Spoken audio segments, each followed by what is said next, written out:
പ്രധാനമന്ത്രി ഇന്ന് കൊച്ചിയിൽ 10,800 കോടി രൂപയുടെ വികസന പദ്ധതികൾക്ക് തുടക്കം കുറിക്കും. കലൂരിൽ റോഡ് ഷോ, ധീവര സഭയുടെ സുവർണ ജൂബിലി സമ്മേളനം ഉദ്ഘാടനം ചെയ്യും.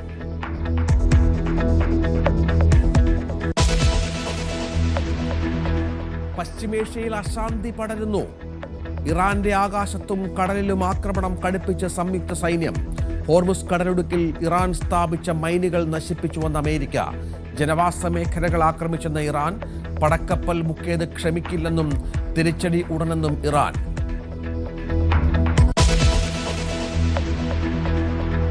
ഇറാനുമായി ആശയവിനിമയം നടത്തി ഇന്ത്യ. നിലവിലെ സാഹചര്യങ്ങളെക്കുറിച്ച് ചർച്ച നടത്തിയെന്ന് വിദേശകാര്യമന്ത്രി എസ് ജയശങ്കർ. യുദ്ധം അവസാനിപ്പിച്ച് ചർച്ചകളിലേക്ക് മടങ്ങണമെന്ന് ഇറാനോട് തുർക്കി.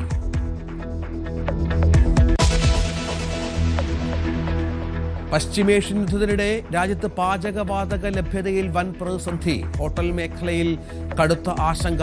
ക്ഷാമം നേരിടാൻ അടിയന്തര നടപടിക്ക് സർക്കാർ.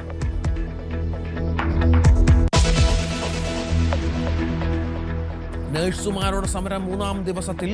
ശമ്പളം കൂട്ടാതെ സമരം അവസാനിപ്പിക്കില്ലെന്ന് നഴ്സുമാർ. അനാവശ്യ സമരമെന്ന് ആശുപത്രി മാനേജ്മെന്റുകൾ. വലഞ്ഞ് രോഗികൾ.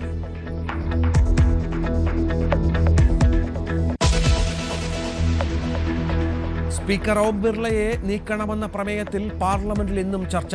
അമിത്ഷാ വൈകിട്ട് സംസാരിക്കും. പ്രമേയം വോട്ടിനിട്ട് തള്ളാൻ സാധ്യത.